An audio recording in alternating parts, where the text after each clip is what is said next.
এই ড্রামার শুরুতে আমরা আমাদের হিরো সুয়নকে দেখতে পাই। সুয়ন ছিল ক্যাপপ আইডল। যেহেতু সে একজন আইডল, তাই তার অনেক ফ্যান ফলোয়ার থাকবে, এটাই স্বাভাবিক। একদিন সুয়ন যখন হোটেল থেকে বের হচ্ছিল, তখন অনেক ফ্যান ফলোয়ার তার পিছনে লেগে যায়। এখান থেকে সুয়ন তাদেরকে ধোকা দিয়ে কোনোভাবে চলে আসে। অন্যদিকে আমরা আমাদের ড্রামার নায়িকা শিশিরকে দেখতে পাই। শিশির ছিল এ আইডলের অনেক বড় একজন ফ্যান। এমনকি শিশির ঘরের প্রতিটি জায়গায় আইডল সুয়নের ছবি লাগানো ছিল। অন্য সব লোকেদের মতো শিশিরও ইচ্ছা যে সে তার ফেভারিট আইডল সুয়নের সাথে দেখা করবে। যাই হোক, শিশির ছিল একটি চ্যারিটি সংস্থার কিউরেটর। শিশির জানতে পারে সুয়ন ওই সংস্থার চ্যারিটির ইভেন্টে আজকে আসবে, যা শুনে সে তো খুশিতে পাগল হয়ে যায় আর ঠিক করে সে আজকের এই সুযোগ কোনোভাবেই হাতছাড়া করবে না। এই জন্য সে সকাল সকাল সবকিছু গুছিয়ে বাসা থেকে বেরিয়ে পড়ে। অন্যদিকে আইডল সুয়নের ম্যানেজার তাকে বলে, বস আপনি চিন্তা করবেন না, এটা একটা চ্যারিটি ইভেন্ট, এখানে ফ্যান ফলোয়াররা আপনাকে কোনোভাবেই বিরক্ত করবে না। এখানে আরেকটা কথা বলে রাখি, সুয়ন তার ফ্যান ফলোয়ারদেরকে কেন এত ভয় পায় তা আমরা আস্তে আস্তে জানতে পারবো। এদিকে শিশির তখন সুয়নের জন্য পানির বোতল নিয়ে মেকআপ রুমে আসে। এখানে সুয়ন তাকে এক নজর দেখে। তারপর ম্যানেজার শিশিরকে বলে, তুমি কি কিছু বলতে চাও? শিশির বলে, না না, আমি কিছুই বলতে চাই না, কিন্তু আইডলের যদি কোনো কিছু দরকার হয় তাহলে আপনি আমাকে অবশ্যই জানাবেন। ইভেন্ট শুরু হবার কিছু সময় বাকি ছিল, এই জন্য সুয়ন একটি গাছের নিচে একা একা বসেছিল। তখনই তার কাছে একটা কিউট কুকুরের বাচ্চা চলে আসে। এটাকে দেখে সুয়ন তো অনেকটাই ভয় পেয়ে যায়। তখনই শিশির সেখানে এসে কুকুরের বাচ্চাটিকে তার কাছে নিয়ে নেয়। এখানে সুয়নকে দেখে শিশিরের তো অনেক ভালো লাগে, কিন্তু সুয়ন তাকে দেখে ভয় পাচ্ছিল, কারণ তার হাতে কুকুরের বাচ্চাটা ছিল। তখনই ম্যানেজার সেখানে চলে আসে আর শিশিরকে জিজ্ঞাসা করে, মিস কিউরেটর, এই ইভেন্টে আপনি কি কোনো অপরিচিত মানুষকে দেখেছেন? শিশির বলে, হ্যাঁ, একটা মেয়েকে আমি দেখেছি। আমি তার চেহারা ভালোভাবে দেখতে পারিনি, কারণ সে মেয়েটা মাস্ক পরা ছিল। তবে আমার কাছে ওই মেয়েটাকে কেমন জানি আজব মনে হয়েছে। সুয়নের ম্যানেজার বলে, আপনাকে অনেক ধন্যবাদ, এখন আপনি এখান থেকে যান, আপনার হয়তো আরো অনেক কাজ জমে আছে। তারপর শিশির এখান থেকে চলে যায়। তারপর এখানে সুয়ন তার ম্যানেজারকে বলে, কোনো সমস্যা হয়েছে নাকি? ম্যানেজার বলে, বস এমনিতে তো সবকিছু ঠিকঠাকই আছে, কিন্তু একজন পার্সন আছে যাকে আমি হ্যান্ডেল করতে পারবো না, এই জন্য একটু চিন্তায় আছি। যাই হোক, ইভেন্ট শেষ হওয়ার পর আমরা দেখি শিশির বাসায় যাওয়ার জন্য রাস্তায় দাঁড়িয়েছিল। অন্যদিকে রাস্তায় মাস্ক পরা একজন ছেলেও দাঁড়িয়েছিল। কিছুক্ষণের ভিতরে শিশির একটি ট্যাক্সিতে ওঠে। শিশির ওই ট্যাক্সিতে ওঠার পরেই অন্য দরজা দিয়ে ওই মাস্ক পরা ছেলেটাও শিশির ট্যাক্সিতে উঠে পড়ে। তারপর শিশির দেখতে পায় মাস্ক পরা ওই ছেলেটা আর কেউ নয়, বরং সে তো তার আইডল সুয়ন। তাকে দেখে শিশির তো অনেকটাই অস্থির হয়ে যায়, এমনকি সে আর তাকে কিছু বলতেও পারে না। এদিকে আমরা দেখতে পাই আইডলের গাড়ির কাছে তার ম্যানেজার মাস্ক পরে দাঁড়িয়েছিল। তখন এখানে একটি মেয়ে এসে তাকে জড়িয়ে ধরে বলে, লুয়ন আমি তোমাকে অনেক ভালোবাসি। ম্যানেজার মেয়েটাকে তখন ধাক্কা দিয়ে ফেলে দেয়। অন্যদিকে গাড়ি থেকে একটি মেয়ে এই সবকিছুই ক্যামেরায় রেকর্ড করতে থাকে। আর এরকম ঝামেলার কারণে সুয়ন সবসময় তার ফ্যান ফলোয়ারদের থেকে দূরে থাকতে চায়। যাই হোক, এদিকে সুয়ন ট্যাক্সিতে বসে ভাবছিল, এই মেয়েটা তো স্টাফ মেম্বার, আমি তাকে ভরসা করতে পারি। আর অন্যদিকে শিশির ভাবছিল, আমার কপাল তো আজকে খুবই ভালো, আমার ফেভারিট আইডল আমার সাথে একই গাড়িতে বসে আছে, এর চেয়ে বড় ভাগ্যের বিষয় আর কি বা হতে পারে। তারপর গাড়িতে বসে বসে সুয়ন কিছু ভাবছিল। তার কাছে মনে হয় ম্যানেজারের কথাগুলো তার শোনা উচিত হয়নি। শিশির তার বাসার কাছে পৌঁছে যায়, এ কারণে সুয়নও গাড়ি থেকে নেমে যায়। শিশিরের কাছে অনেকগুলো বক্স ছিল, এজন্য সে আইডলকে বলে, তুমি একটু আমাকে সাহায্য করবে? আমরা দেখি আইডলও তার জিনিসপত্র নেওয়ার কাজে সাহায্য করে। বাসার গেটে এসে শিশির মনে পড়ে তার ঘরে তো সুয়নের অনেক ছবি, এজন্য সে সুয়নকে এখানে দাঁড় করিয়ে বলে, তুমি একটু পরে ভিতরে আসো। এই বলে সে ঘরের ভিতরে গিয়ে সবগুলো ছবি লুকিয়ে রাখে, যাতে আইডল বুঝতে না পারে সেও তার অনেক বড় ফ্যান। যাই হোক, তারপর আইডলকে শিশির ঘরের ভিতরে নিয়ে আসে, কিন্তু এখনো তার ম্যানেজারের কল আসেনি। সে এখানে বসে তার ম্যানেজারের জন্য ওয়েট করছিল। তারপর সে শিশিরকে বলে, প্লিজ তুমি আমার কথা কাউকে বলো না, আমি যে এখানে আছি এটা জানলে মিডিয়ারা অনেক সমস্যা করবে। শিশির তাকে বলে, আপনি কোনো চিন্তা করবেন না, আমি কাউকে এ ব্যাপারে বলবো না। তখনই তার ম্যানেজারের কল আসে। আইডল ম্যানেজারকে বলে, আমি একটা মেয়ের বাসায় আছি, তুমি তাড়াতাড়ি এখানে এসে আমাকে নিয়ে যাও। এদিকে বাহিরে কোনো একটা ভাইরাসের কারণে গভর্নমেন্ট থেকে লকডাউন দেওয়া হয়েছে, এই কারণে বাসা থেকে কেউ আর বের হতে পারবে না। অন্যদিকে লকডাউনের কারণে আইডল তো এখন শিশির বাসায় ফেসে যায়। তখনই ম্যানেজার তাকে ফোন দিয়ে বলে, বস আপনার সাবধানে থাকতে হবে। সে তাকে বলে, আপনি আমাকে একটু ওই মেয়ের সাথে কথা বলিয়ে দেন যার বাসায় আপনি রয়েছেন। তারপর ম্যানেজার শিশিরকে বলে, তুমি তো মিডিয়ার ব্যাপারে সবকিছুই জানো, কেউ যদি জানতে পারে সুয়ন তোমার বাসায় আছে তাহলে সবাই তোমার বাসার নিচে ভিড় করবে। তাছাড়া লকডাউনের এই অবস্থার কারণে আমি এখন কিছুই করতে পারবো না। এই জন্য যতক্ষণ না পর্যন্ত সিচুয়েশন স্বাভাবিক হচ্ছে ততদিন আইডল সুয়ন তোমার সাথেই থাকবে। ম্যানেজার তাকে বলে, সুয়ন কখনই একা থাকেনি আর সে নিজের খেয়ালও রাখতে পারে না, তুমি দয়া করে তাকে একটু দেখে রেখো। শিশির তখন ম্যানেজারকে বলে, আপনি কোনো চিন্তা করবেন না, কেউই এ ব্যাপারে কিছুই জানবে না, আর আমি আইডলের অনেক ভালোভাবেই দেখাশোনা করব। তারপর আমাদেরকে রাতের দৃশ্য দেখানো হয়। আইডল সুয়ন খুবই অস্থির ছিল, সে তার বাসায় যেতে চাইছিল। তারপর কিছু সময় পর সুয়ন তার একটা ছবি শিশিরের বাসায় দেখে ফেলে। এটা দেখে সে বুঝে যায় শিশিরও তার একজন ফ্যান। এরপর সে শিশিরকে জিজ্ঞাসা করে, তুমিও কি আমার ফ্যান? শিশির বলে, হ্যাঁ আমিও তোমার অনেক বড় একজন ফ্যান। এটা বলে সে সুয়নের কাছে আসতে চায়। তখনই সুয়ন বলে, এখানেই দাঁড়িয়ে যাও, আমার কাছে এসো না। শিশির বলে, আমি তোমার ফ্যান, কিন্তু তুমি আমার কথাটা শোনো। কিন্তু সুয়ন তার কোনো কথাই শোনে না, যা দেখে আমরা বুঝতে পারি সে হয়তো আগে কখনো ফ্যানদের সাথে খুব খারাপ সিচুয়েশনে পড়েছিল, এই জন্যই সে ফ্যানদের এতটা ভয় পায়। যাই হোক, এদিকে শিশির তো বুঝতেই পারছিল না সুয়ন এরকম ব্যবহার কেন করছে। সে তাকে জিজ্ঞাসা করে, তোমার কি ক্ষুধা লেগেছে? আমি কি তোমার জন্য কোনো খাবারের ব্যবস্থা করব? সুয়ন বলে, না কিছুই লাগবে না, তবে তোমার কাছে যদি ডিম সিদ্ধ থাকে তুমি তাহলে সেটা আমাকে দিতে পারো। শিশির তাকে বলে, তুমি কি তোমার ফ্যানদের অনেক ভয় পাও? স্টেজে তোমাকে তো কখনই আমি নার্ভাস হতে দেখিনি। সুয়ন তখন বলে, স্টেজ মানুষকে নার্ভাস করে না, কিন্তু মানুষ মানুষকে নার্ভাস করতে পারে। এ কথা শুনে শিশির আর কিছুই বলে না। তারপর যখন ঘুমানোর সময় হয় তখন শিশির কিছুতেই ঘুমাতে পারে না। সে রাত জেগে জেগে আইডল সুয়নের একটি ড্রয়িং বানাতে শুরু করে। তারপর সে বসে বসে ভাবছিল, আমি কি কোনো স্বপ্ন দেখছি নাকি? আমার ফেভারিট আইডল সুয়ন আমার বাসায় রয়েছে, যেটা আমার কাছে স্বপ্নের মতোই মনে হচ্ছে। এদিকে রাত অনেক গভীর হচ্ছিল। শিশিরের এখন অনেকটাই ঘুম পেয়ে যায়, এই জন্য সে গিয়ে বিছানায় শুয়ে পড়ে। কিন্তু তখনই সে খেয়াল করে ওই বিছানায় আগে থেকে আইডল শুয়েছিল। তারপর সে যখন শিশিরকে দেখে তখন তো সে এখান থেকে উঠে চলে যায় আর ঘরের এক কোনায় গিয়ে বসে থাকে। তখন শিশির তার কাছে আসতে চায়, কিন্তু সুয়ন তাকে আবারও বলে, তুমি আমার কাছে আসার চেষ্টা করো না। শিশির বলে, আপনার সমস্যা কি? আপনি কেন তো ভয় পাচ্ছেন? আমাকে আপনি বিশ্বাস করতে পারেন, আপনি চাইলে আমাকে সবকিছু খুলেও বলতে পারেন, কেন আপনি সবাইকে এত ভয় পান? সুয়ন বলে, কিছুই না, তুমি এখান থেকে চলে যাও।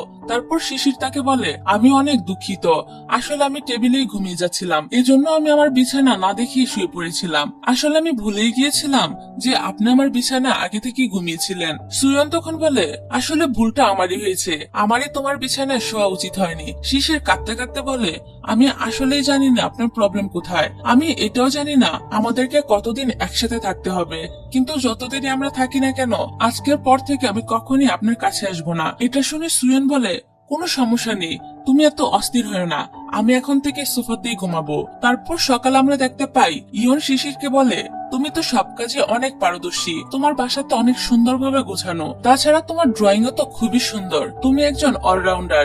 শিশির তখন বলে, এসব করে আমি কিছু টাকা ইনকাম করি। সুয়ন তখন বলে, আচ্ছা ঠিক আছে, তুমি তাহলে তোমার কাজ করো, আমি আর তোমাকে ডিস্টার্ব করতে চাই না। শিশির বলে, সমস্যা নেই, তোমার যদি কোনো কিছু দরকার হয় তাহলে তুমি আমাকে অবশ্যই বলতে পারো। সুয়ন বলে, ঠিক আছে। এভাবেই রাত হয়ে যায়।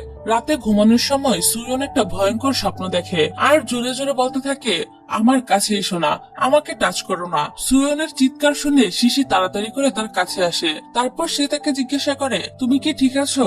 আমার তো মনে হয় তুমি কোনো খারাপ স্বপ্ন দেখেছো। সুয়ন বলে, হ্যাঁ আমি ঠিক আছি, কিন্তু আমি একটা খারাপ স্বপ্ন দেখেছিলাম, আমি মাঝে মাঝে এমন খারাপ স্বপ্ন দেখি। তারপর সুয়ন এখানে একটি ছবি দেখিয়ে বলে, আমি যখনই খারাপ স্বপ্ন দেখি তখনই এই ছবিটা দেখি। এখান থেকে আমরা জানতে পারি শিশির খুব ভালো একজন আর্টিস্ট, এমনকি শিশির বানানো আর্ট গুলো সুয়নের অনেক ফেভারিট ছিল। যখন এই কথাগুলো শিশির জানতে পারে তখন সে ভিতরে ভিতরে তো অনেক আনন্দ ফিল করে। শিশির খুশি হয়ে ভাবতে থাকে, আমার ফেভারিট আইডল আমার সমস্ত কাজকে এত পছন্দ করে, এটা তো আমার জন্য ভাগ্যের ব্যাপার। তারপর শিশির ইচ্ছে করেই বলে, এই আর্টটা কিন্তু এতটাও ভালো না যতটা প্রশংসা তুমি করছো। ইয়ন তখন বলে, তোমার কেমন লেগেছে সেটা আমার দেখার বিষয় না, কিন্তু আমার এটা অনেক ভালো লাগে, এটাই আমার কাছে অনেক ইম্পর্টেন্ট। আর যে এটা বানিয়েছে আমি তার ফ্যান হয়ে গেছি। এদিকে শিশির তো তার ফেভারিট আইডলের মুখে তার এত প্রশংসা শুনে মনে মনে লাড্ডু ফুটতে শুরু করে। তারপর শিশির সুয়নকে বলে, আমি একজন আর্ট স্টুডেন্ট, এই আর্টটা আমার কাছে এভারেস্ট মনে হয়। আসলে শিশির এখানে ইচ্ছে করে এসব কিছু বলছিল যাতে করে আইডল তার বানানো আর্টের অনেক প্রশংসা করে। আর ঠিক এমনটাই হয়, এখানে আইডল এই আর্টের ব্যাপারে অনেক প্রশংসা করে। এগুলো শুনে শিশিরও ভিতরে ভিতরে খুশিতে আত্মহারা হয়ে পড়ে। যাই হোক, আজকে সুয়ন গোসল করতে চাইছিল, কিন্তু তার কাছে তো পরার মতো কোনই জামা ছিল না। এই কারণে শিশির তাকে বলে, তুমি গিয়ে গোসল করো, আমি তোমার কাপড়ের ব্যবস্থা করছি। এটা বলে শিশির এখান থেকে চলে যায়। তখনই সুয়ন জানতে পারে শিশির যে একজন আর্টিস্ট। যাই হোক, তারপর গোসল করার পরে আইডল যখন ওয়াশরুম থেকে বের হয়, তখন শিশির তাকে এই অবস্থায় দেখে হাসতে শুরু করে, কারণ সে তো শিশিরের নাইট ড্রেস পরেছিল।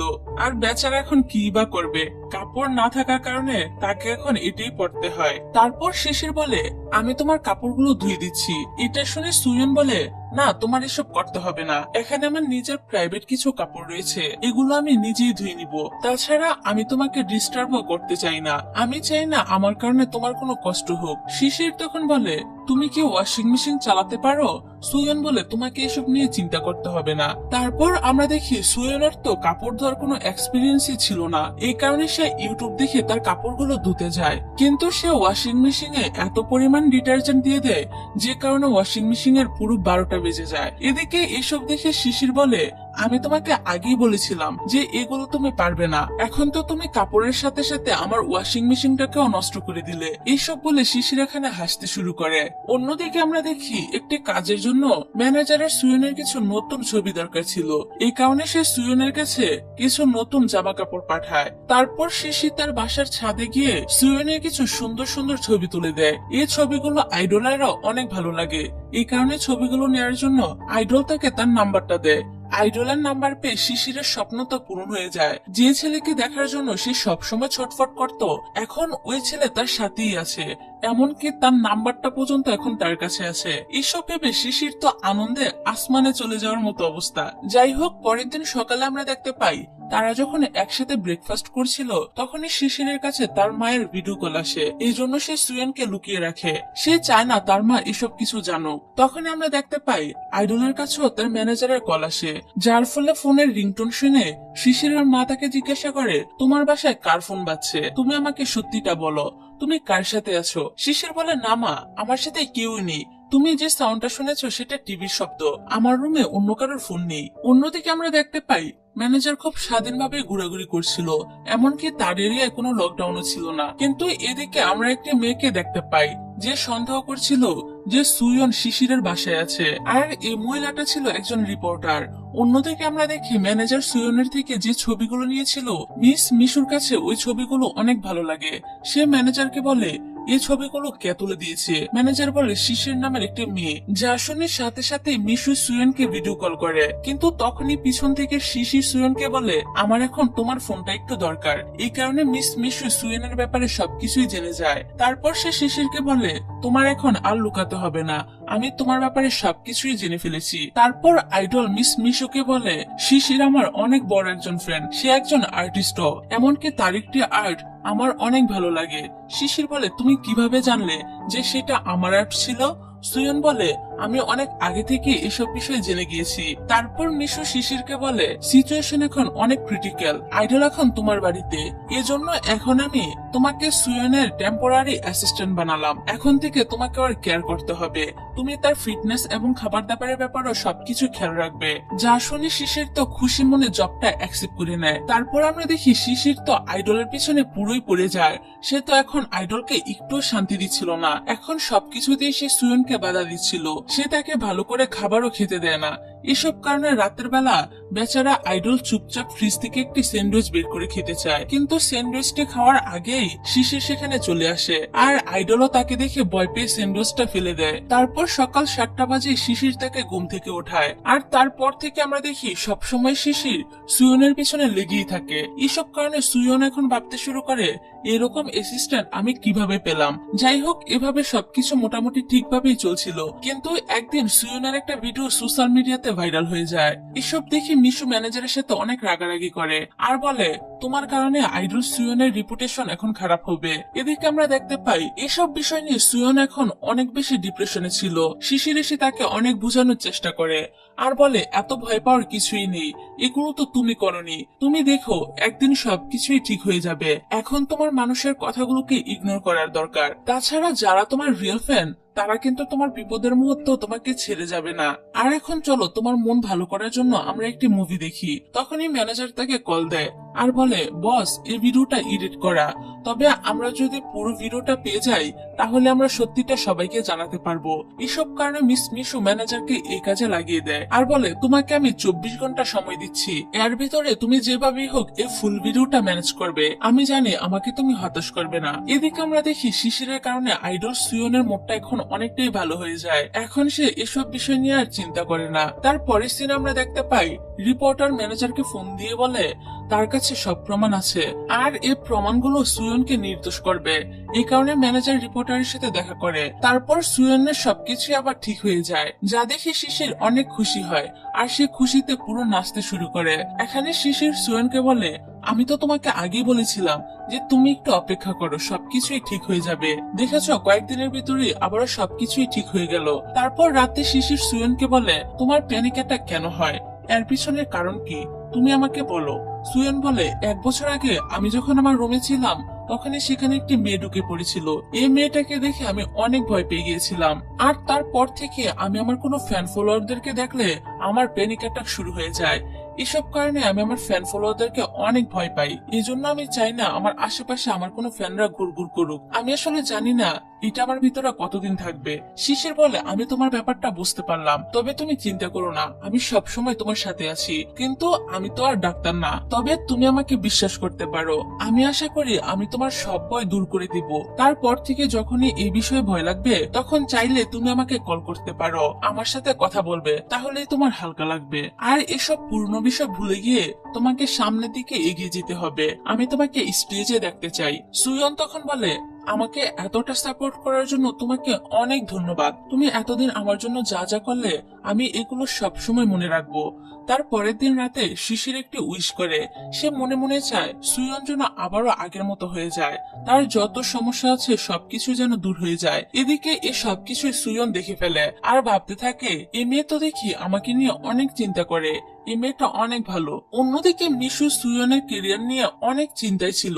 এজন্য সে শিশিরকে ফোন দিয়ে বলে, সুয়ন যে তোমার বাসায় এই খবরটা তুমি কাউকেই বলবে না, আর তোমার উচিত সুয়নের থেকে দূরত্ব বজায় রাখা। সে যখন তোমার বাসা থেকে চলে আসবে তখন যেন তোমার কারণে তার লাইফে কোনো সমস্যা না হয়। এই সবকিছুই তোমাকে মাথায় রাখতে হবে। মিশুর এসব কথা শুনে শিশিরের মনটা অনেক খারাপ হয়ে যায়। শিশির তখন চিন্তা করে, আমার নিজের ফিলিংস গুলো নিজের ভিতরেই রাখা উচিত। তারপরের সিন আমরা দেখি কোনো না কোনো ভাবে রিপোর্টার বুঝে যায় সুয়ন শিশিরের বাসায় আছে। এই জন্য রিপোর্টার শিশিরের নাম্বার ম্যানেজ করে কল দেয় আর অনেক টাকা লোভ দেখায়, কিন্তু শিশির তার এই অফারটাকে অ্যাকসেপ্ট করে না। কিন্তু এদিকে সুয়ন আবার শিশিরের কাছে রিপোর্টারের মেসেজ পাঠানো গুলো দেখে ফেলে। এটা দেখে সুয়ন শিশিরকে ভুল বুঝতে শুরু করে। তারপর থেকে সে শিশিরের থেকে দূরত্ব বজায় রেখে চলে। সুয়ন এখন আর আগের মতো শিশিরের সাথে মিশে না।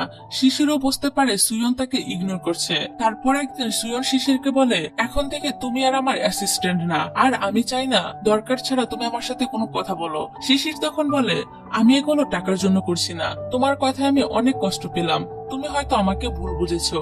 তারপর আমরা দেখতে পাই তারা দুজনই অনেকদিন ধরে একে অন্যের সাথে কথা বলে না। তারপর আরেকদিন সুয়ন ওই রিপোর্টারের মেসেজ দেখে বুঝে যায় যে শিশিরকে সে ভুল বুঝেছে। এই কারণে সে অনেক রোমান্টিক ভাবে শিশিরকে সরি বলে। তারপর তাদের দুজনের মধ্যে সবকিছু আবারও ঠিক হয়ে যায়। এমনকি এখন তো তারা দুজন একে অপরকে পছন্দ করতে শুরু করেছে। কিন্তু পরের দিন যখন শিশির ঘুম থেকে ওঠে তখন সে জানতে পারে তার এরিয়ায় আগামীকাল থেকে লকডাউন থাকবে না। এটা শুনে শিশিরের অনেক মন খারাপ হয়। শিশির ভাবতে শুরু করে, এই কয়েকদিন কিভাবে কেটে গেল আমি বুঝতেই পারলাম না। আমার তো মনে হয় সময় অনেক দ্রুত কেটেছে। এর পরের সিনে আমরা দেখতে পাই ম্যানেজার সুয়নকে নেওয়ার জন্য শিশিরের বাসায় আসে। শিশির ম্যানেজারকে বলে, আমি সুয়নের জিনিসপত্র নিয়ে যাচ্ছি, কিন্তু তুমি এখানেই থাকো, কারণ কেউ যদি তোমাকে দেখে তাহলে ঝামেলা হতে পারে। তারপর তারা দুজন খুব ইমোশনাল ভাবে একজন আরেকজনকে দেখতে থাকে, যা দেখে আমরা বুঝতে পারি তারাও দুজন দুজনকে ভালোবাসে, কিন্তু কেউই কাউকে এই কথাটা বলতে পারছিল না। এদিকে আমরা দেখি নিচে আসার পরও সুয়ন শিশিরকে কিছু বলতে চাইছিল, কিন্তু ম্যানেজার তাকে যেতে দেয় না। তখনই সুয়নের একজন সাইকোফ্যান এখানে চলে আসে, আর সে সুয়নকে বলে, তুমি আমাকে ধোকা দিলে কেন?